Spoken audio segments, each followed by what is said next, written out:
வணக்கம். என்ன செய்தியை பார்க்க போறோம்னு கேட்டீங்கன்னா, சாதித்தார் செந்தில் பாலாஜி, சறுக்கினார் விஜய். திமுக விஷயத்தில் தொடர்ந்து கோட்டை விடும் முதல்வர் விஜய்.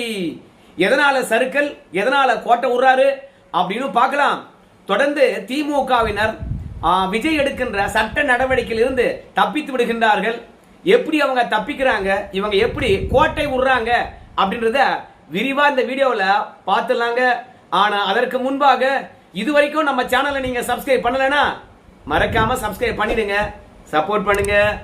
முதல்ல செந்தில் பாலாஜியை பொறுத்த வரைக்கும் குதிரை பேர வழக்குல முன்ஜாமீன் கேட்டு சென்னை உயர்நீதிமன்றத்தில் மனு தாக்கல் பண்ணியிருந்தாருன்றது உங்க எல்லாருக்கும் தெரியும். செந்தில் பாலாஜிக்கு முன்பாகவே அவங்க தம்பியும் குதிரை பேர வழக்குல முன்ஜாமீன் வழங்க வேண்டும் அப்படின்னு சொல்லிட்டு கேட்டிருந்தாரு. சோ அந்த வழக்கை பொறுத்த வரைக்கும் வேறு ஒரு அமர்வுல விசாரித்தாங்க. பிறகு எம்பி எம்எல்ஏக்கள் நீதிமன்றத்தில் இந்த வழக்கு விசாரிக்கலாம் அப்படின்றதுனால வேற அமர்வுக்கு மாற்றினாங்க. பிறகு இளந்தரையன் நீதியரசர்கிட்ட முன்ஜாமீன் வழக்கானது விசாரிக்கப்பட்டது. ஏற்கனவே செந்தில் பாலாஜி எனக்கு ஏன் முன்ஜாமீன் வழங்க வேண்டும் என்பதை பற்றி விரிவான விளக்கம் அளித்திருந்தார். அது நம்ம மதியமே வீடியோ போட்டோம், பார்க்காதவங்க போய் பாருங்க. இப்போ செந்தில் பாலாஜி அவங்க தம்பிக்கு நீதியரசர் இளந்தரையன் முன்ஜாமீன் வழங்கியிருக்கின்றார். செந்தில் பாலாஜி எந்த காவல் நிலையத்தில் ஆஜராக வேண்டும் என்று காவல்துறையினர் சம்மன் அனுப்பினாங்களோ அந்த காவல் நிலையத்தில் காலையும் மாலையும் விசாரணை அதிகாரி முன்பாக கையெழுத்து இட வேண்டும் என்ற நிபந்தனையுடன் செந்தில் பாலாஜி அவங்க தம்பிக்கு முன்ஜாமீன் வழங்கியிருக்கிறாங்க. நியாயமா போய் அதே திருவல்லிக்கேணி காவல் நிலையத்தில் சம்மனுக்கு ஆஜராகி இருந்தாங்கன்னு வச்சுங்களேன், இவ்வளவு தூரம் பிரச்சனையே கிடையாது. ஆனால் செந்தில் பாலாஜிக்கு ஆதரவாக வில்சனும் அவங்க தம்பிக்காக திமுகவில் மூத்த வழக்கறிஞராக இருந்த குமரேசனும் அதே மாதிரி காவல்துறை சார்பாக ஜான் சத்தியன் அவர்களும் நீதிமன்றத்தில் தன்னுடைய வாதத்தை இன்னைக்கு வச்சாங்க. முதல்ல செந்தில் பாலாஜி தரப்பை பொறுத்த வரைக்கும் செந்தில் பாலாஜியும் குற்றச்சாட்டுக்கு உள்ளானவர்களும் சந்தித்தார்கள் என்பதற்கான ஆதாரம் இல்லை. எல்லாமே யூகத்தின் அடிப்படையில் மட்டும்தான் செந்தில் பாலாஜியை இந்த வழக்கில் விசாரிக்க வேண்டும் என்று சம்மன் அனுப்பினாங்க. 35 கோடி ரூபாய் ஒரு எம்எல்ஏவுக்கு விலை பேசப்பட்டதாக யூகந்தானே அன்றி ஆதாரம் எதுவும் இல்லை. அது மட்டும் இல்ல, ஈரோட்டில் செந்தில் பாலாஜியும் குற்றச்சாட்டுக்கு உள்ளான திருநாவுக்கரசு அவர்களும் ஒரே நாள்ல அங்க இருந்தாங்கன்னு சொல்றாங்க. ஆனால் அவங்க சந்தித்ததுக்கான ஆதாரத்தை இவங்க ஏன் கொடுக்கல? சந்தித்தாங்க அப்படின்னு சொல்றாங்க, ஆதாரம் ஏன் கொடுக்கல அப்படின்னு வில்சன் அவர்கள் கேட்டாரு. அது மட்டும் கிடையாது, செந்தில் பாலாஜி ஒரு மக்கள் பிரதிநிதியா இருக்கிறார். அவர் எங்கேயும் ஓடி ஒளிய மாட்டார், விசாரணைக்கு கண்டிப்பாக ஆஜராவார். அதனால அவருக்கு ஜாமீன் வழங்கணும் அப்படின்னு சொல்லிக்காரு. அது மட்டும் இல்ல, செந்தில் பாலாஜியோ அவங்க தம்பியோ ஆட்சி கவிழ்ப்பில் ஈடுபட முடியாது, அது லாஜிக்கும் இல்லை. ஏன்னு கேட்டீங்கன்னா, திமுக இடத்துல 59 எம்எல்ஏக்கள் தான் இருக்காங்க. அதிமுக கிட்ட இருந்த எம்எல்ஏக்கள் கூட ராஜினாமா பண்ணிட்டாங்க. அவங்க கிட்டையும் 41 எம்எல்ஏக்கள் தான் இருக்கிறாங்க. அதனால ஆட்சி கவிழ்ப்புக்கு வழியே இல்லை. அது மட்டும் கிடையாது, குதிரை பேரத்தில் ஈடுபட்டவங்க சபாநாயகருக்கு எதிராக ஓட்டு போட சொல்லித்தான் சட்டமன்ற உறுப்பினர் இளையராஜா கிட்ட பேரம் பேசினதா சொல்றாங்க. சபாநாயகரை பொறுத்த வரைக்கும் அனைத்து கட்சியும் ஒற்றுமையா தான் தேர்ந்தெடுத்து கொண்டு போய் அவரை சேர்ல உட்கார வச்சிருக்காங்க. அப்படி இருக்கும்போது சபாநாயகருக்கு எதிராக நாங்க ஏன் செயல்பட போறோம்? அது மட்டும் கிடையாது, செந்தில் பாலாஜி மீது வழக்கு தொடுத்தால் உடனடியாக அவங்க தம்பி மீதும் வழக்க தொடுத்துறாங்க. அவங்க தம்பி அரசியல இல்ல, அவர் மக்கள் பிரதிநிதியும் இல்ல, எப்படிங்க குதிரை பேரத்தில் ஈடுபட்டு இருப்பாரு? செந்தில் பாலாஜி மேல கேஸ் போட்டா அவர் மேலேயும் கேஸ் போட்டணுமா?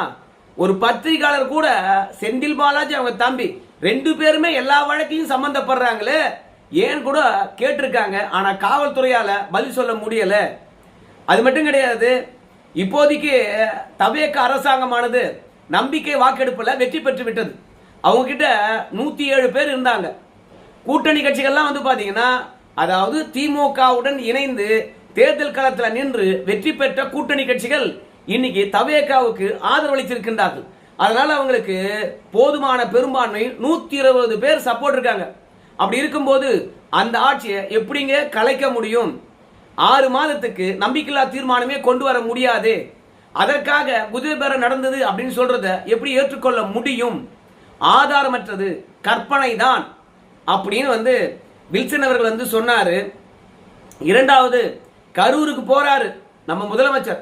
அந்த நேரத்தில் அந்த இடத்துல செந்தில் பாலாஜி இருக்கக்கூடாது என்பதற்காக அரசியல் ரீதியான ஒடுக்குமுறை தான். இரண்டாவது, கரூர்ல இடைத்தேர்தல் வருது. அந்த இடைத்தேர்தலில் செந்தில் பாலாஜி அவர்கள் பங்கெடுத்துக் கொள்ள கூடாது என்பதற்காகவே செந்தில் பாலாஜி மீது இந்த மாதிரி பொய்யான வழக்குகள் தொடுக்கப்படுகிறது அப்படின்னு வில்சன் அவர்கள் வாதிட்டாருங்க. நீதியரசர் காவல்துறை சார்பாக ஆஜரான ஜான் சத்யன் அவர்கள்கிட்ட என்னங்க சபாநாயகருக்கு எதிராக தான் நம்பிக்கையில்லா தீர்மானம் கொண்டு வரதுக்காக குதிரை பேரம் நடந்ததாக சொல்றாங்க, நீங்க என்னங்க ஆட்சி கவிப்பை பற்றி பேசுறீங்களே, அதுக்கும் இதுக்கும் என்ன தொடர்பு அப்படின்னு கேட்டாரு. அதுக்கு நீங்க சபாநாயகருக்கு எதிராக நம்பிக்கையில்லா தீர்மானம் கொண்டு அதுல சபாநாயகருக்கு ஆதரவு இல்லாம தோத்துட்டாங்கன்னு வச்சுங்களேன், அந்த அரசாங்கமானது தார்மீக பொறுப்பேற்று ராஜினாமா பண்ணணுங்க. அதனால சபாநாயகருக்கு தான் இப்ப நம்பிக்கையில்லா தீர்மானம் கொண்டு வர முடியும். இல்லைங்க, அந்த ஆட்சிக்கு எதிராக நம்பிக்கையில்லா தீர்மானம் கொண்டு வரணும்னு வச்சுங்களேன், இன்னும் 6 மாச காலம் ஆகும். அதனால இந்த ஆட்சியை விரைவாக வீட்டுக்கு அனுப்பணும்னா சபாநாயகர் மேல கூட நம்பிக்கையில்லா தீர்மானம் கொண்டு வரலாம் அப்படின்னு சொன்னாங்க.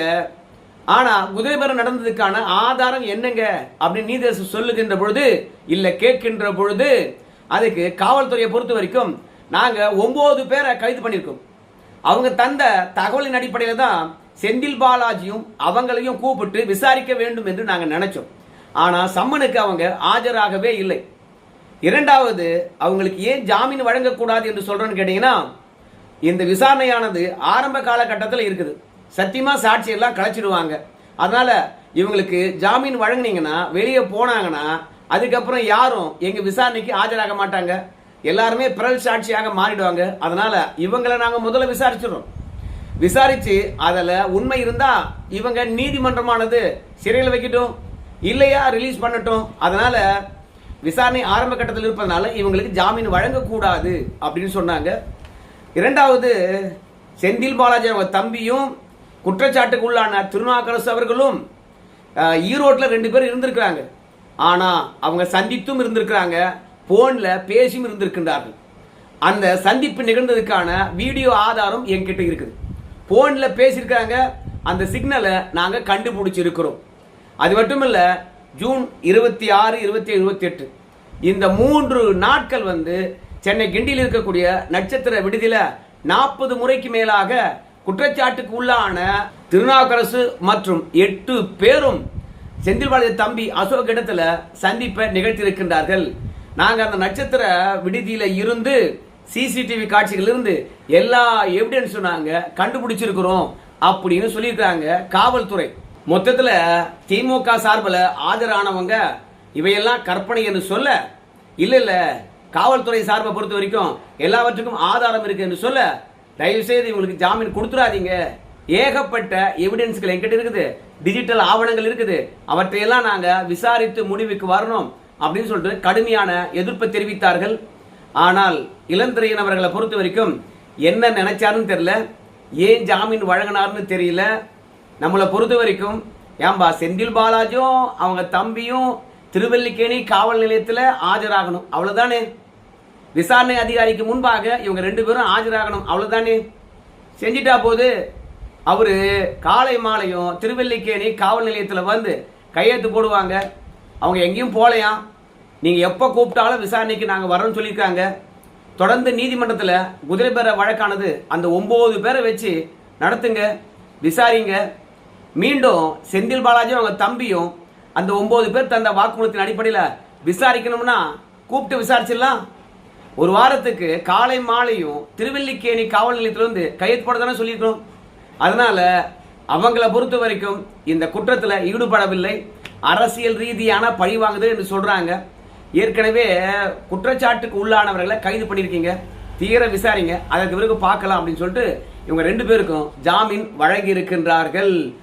என்னை பொறுத்த வரைக்கும் செந்தில் பாலாஜி இந்த காவல்துறை கிட்ட அகப்படாம உறுதியா நின்று, அவங்க தம்பியும் தான் சேர்த்து சொல்றேன், இந்த விஜய் ஆட்சிக்கு எதிராக வென்று இருக்கின்றார், ஜாமீனை பெற்றிருக்கின்றார். நானும் நினைச்சேன் செந்தில் பாலாஜிக்கு ஜாமீனே கொடுக்க மாட்டாங்க, கரூர் வேற போறாரு 10ஆம் தேதி, அங்க போய் மக்களை சந்தித்து நிவாரணங்கள் வழங்கிவிட்டு வந்த மறுநொடியே பத்திரிகையாளரை சந்தித்து நம்ம செந்தில் பாலாஜி அவர்கள் ஏங்க எவ்வளவு பேர் பாதிப்படைஞ்சாங்க, எவ்வளவு பேர் உயிரிழந்தாங்க, அப்போதெல்லாம் வராத முதலமைச்சர் இப்ப ஏங்க வராரு? முழுக்க முழுக்க இடைத்தேர்தல் தானுங்க காரணம், சுயநலம் தானே காரணம். அது மட்டும் இல்ல, 41 பேர் உயிரிழந்திருக்காங்க, அவங்களுக்கு அரசு வேலை தருகின்றார். அவங்க நிகழ்ச்சியில செத்ததனால அந்த குடும்பத்துக்கு அரசு வேலையா? அப்போ எத்தனையோ விபத்துக்கு இல்ல, எத்தனையோ இந்த மாதிரியான தள்ளுமுள்ளுல நிறைய பேர் சாவுறாங்க நம்ம தமிழகத்துல. அவங்களுக்கெல்லாம் அரசு வேலை கொடுத்துட முடியுமா? இல்ல, ஏற்கனவே பாதிப்படைந்த குடும்பங்களுக்கு நிவாரணங்கள் வழங்கியாச்சு. அப்படி அரசு சார்பிலும் சரி, விஜய் சார்பிலும் சரி, ஏற்கனவே நிவாரணங்கள் வழங்கினவங்களுக்கு மீண்டும் எதற்காக நிவாரணங்கள் வழங்குறாங்க? அப்போ எல்லாமே அரசியல் உள்நோக்கம் என்று வேற என்னங்க அப்படின்றத பொதுமக்கள் மத்தியில போட்டு உடைச்சிடுவார். கரூருக்கு போய் பிரச்சாரத்துக்காக நிவாரணங்கள் வழங்கக்கூடிய முதலமைச்சருடைய நோக்கம் மக்கள் மத்தியில அப்படியே வெளிப்பட்டு விடும். சோ மொத்தத்துல என்னை பொறுத்த வரைக்கும் செந்தில் பாலாஜி ஜாமீன் கிடைத்தது தவேகா காரங்களுக்கு பிரச்சனை தான், ஒரு பெரிய பின்னடைவு தான். இன்னொரு விஷயத்தையும் நான் உங்ககிட்ட சொல்ல போறேன். என்ன விஷயம் கேட்டீங்கன்னா, இந்த ஏவா வேலு விஷயமா இருக்கலாம், அனிதா ராதாகிருஷ்ணன் விஷயமா இருக்கலாம், ஜென்சி தலைமுறையினரை திமுக இருக்கிறவங்கள இந்த தவேக அரசாங்கம் கைது பண்றதிலும் சரி, இப்ப செந்தில் பாலாஜி அவங்க தம்பி விஷயத்திலும் சரி, ஒட்டுமொத்த சட்ட நடவடிக்கையிலும் எதுவும் பெருசா சாதிக்கவே இல்லை. யாரையும் சிறைக்கு அனுப்பவே இல்லை. எல்லாருமே ஜாமீன் பெற்று விடுகின்றார்கள். எல்லாம் சொந்த ஜாமீன். ஒரே ஒரு ஆளை மட்டும்தான் கைது பண்ணியிருக்கிறாங்க. அவர் தான் விஜய் அவர்களை தனிப்பட்ட முறையில் விமர்சித்தார் என்று சொல்லிட்டு அவரை கைது பண்ணி உள்ள போட்டிருக்காங்க. அது கூட அவங்க அம்மா என்ன சொல்லுது, அந்த பையனுடைய அம்மா, ஏங்க உதயநிதி ஸ்டாலினுக்காக உள்ள போயிருக்காங்க, நாம பார்க்காத வழக்கா, எல்லாம் பார்த்துக்கலாம் போ அப்படின்னு போல்டா அந்த அம்மா பேசு. இதெல்லாம் திமுக காரங்க எப்படியா இருந்தாலும் காப்பாற்றிடுவாங்க என்ற ஒரு எண்ணத்தினால்தான் அந்த ஜென்சி பையனை பொறுத்த வரைக்கும் விஜய் பற்றியும் திரிஷா பற்றியும் அவங்களுடைய பிள்ளை பற்றியும் அதோட விஜயனுடைய அவங்க மனைவி பற்றியும் தப்பா விமர்சனம் பண்ணியிருந்தார். இந்த மாதிரி தனிப்பட்ட முறையில் விமர்சனம் பண்ணியிருப்பதனால நீதிமன்றமானது ஜாமீன் வழங்கல, அதனால கைது பண்ணியிருக்காங்க. அந்த ஒரு ஜென்சி தலைமுறையை சார்ந்த ஒரு இளைஞனை தவிர மற்ற எல்லா விஷயத்திலும் இந்த அரசாங்கம் திமுக எதிராக சறுக்கி இருக்குது. இப்படி சறுக்கி இருப்பதனுடைய காரணம் என்னன்னு கேட்டீங்கன்னா, எல்லாமே அனுபவம் இல்லாததுதான். திமுகவை எப்படி எதிர்கொள்ள வேண்டும் என்று நிச்சயமா விஜய் அரசாங்கத்தில் இருக்கக்கூடிய அரசு வழக்கறிஞர்களுக்கோ இல்ல மூத்த வழக்கறிஞர்களுக்கோ தெரியல. ரெண்டாவது, திமுகவுடைய வழக்கறிஞர் அணியானது ரொம்ப ரொம்ப வலிமையானது. அவங்களுடைய சட்ட நுணுக்கங்கள் என்ன என்பதை பற்றி யார்கிட்ட கேட்டு தெரியலாம் என்றால், திமுகவிலிருந்து குறிப்பா திமுக வழக்கறிஞர் அணியிலிருந்து ஒரு 10 பேரை தூக்கினா திமுகவில் யாரை வேணாலும் உள்ள தள்ளலாம். இல்லைன்னு வச்சுங்களேன், அவ்வளவுதான். தொடர்ந்து திமுக உள்ள தள்ளுகின்ற முயற்சியில தோல்வி அடைய வேண்டியதுதான். இன்னைக்கு செந்தில் பாலாஜி அவங்க தம்பியை ஜாமீன் பெற்று விட்டார்கள், கொண்டாட போறாங்க. ஏற்கனவே ஜென்சி இளைஞர்களை கைது பண்றதுல இந்த அரசாங்கம் கோட்டை விட்டதுனால பட்டாசு வெடிச்சு கொண்டாடினாங்க. அனிதா ராதாகிருஷ்ணன் கைதுல முன்ஜாமீன் கேட்காமையே பாத்தீங்கன்னா சொந்த ஜாமீன்ல நீதிபதி வெளியிட்டார். சோ மொத்தத்துல இந்த தவேக அரசாங்கம் அவசரப்படுகிறதா, ஆதாரங்களை திரட்டுறதுக்கு முன்பாகவே கைது செய்கிறதா, இல்ல சகிப்புத்தன்மை இல்லையா, இல்ல அரசியல் ரீதியாக பழிவாங்க வேண்டும் என்ற ஆர்வமா? ஆனா ஏதோ தப்பு பண்ணுது. ஆனா அந்த தப்ப இதுவரைக்கும் கண்டறிந்து இந்த தவேக அரசாங்கம் சரி பண்ணல. ஒன்னே ஒன்று தான் சொல்லுவேன், திமுகவை எதிர்கொள்ள வேண்டும் என்றால் அதிமுக இருக்கக்கூடிய வழக்கறிஞர் அணியை களத்துல இறக்கி இருக்கலாம். அப்படி இல்லையா, அதிமுக கிட்ட கேட்டு ஆலோசனை பெற்றிருக்கலாம். இல்லைன்னா திமுக எதிர்கொள்வதற்காக அனுபவம் வாய்ந்தவர்கள் டெல்லி இருக்காங்க, அவங்களை கூட்டின்னு வரலாம். ஏன் இதை மீண்டும் மீண்டும் சொல்றேன் தெரியுமா? திமுக காரனை வெளியே விட்டீங்கன்னா தவேகா காலிடா தம்பி. திமுக இருக்கிற அத்தனை பேருமே திருட்டு பையன், அவன்லாம் உத்தமம் கிடையாது. அவன் நீதிமன்றத்தின் மூலமாக தப்பிக்க கூடாது. அதாவது குறி வச்சோம்னா இற வேணும். விஜய் அவர்கள் இதோட செய்வாரு, திமுக துளிர வெட்டுவாரு அப்படின்னு பொறுத்து பார்க்கலாங்க. இந்த விஷயத்துல செந்தில் பாலாஜி தப்பித்தாலும் அடுத்த விஷயத்துல கண்டிப்பா சிக்குவார் என்று எண்ணுவோம். நன்றி நண்பர்களே.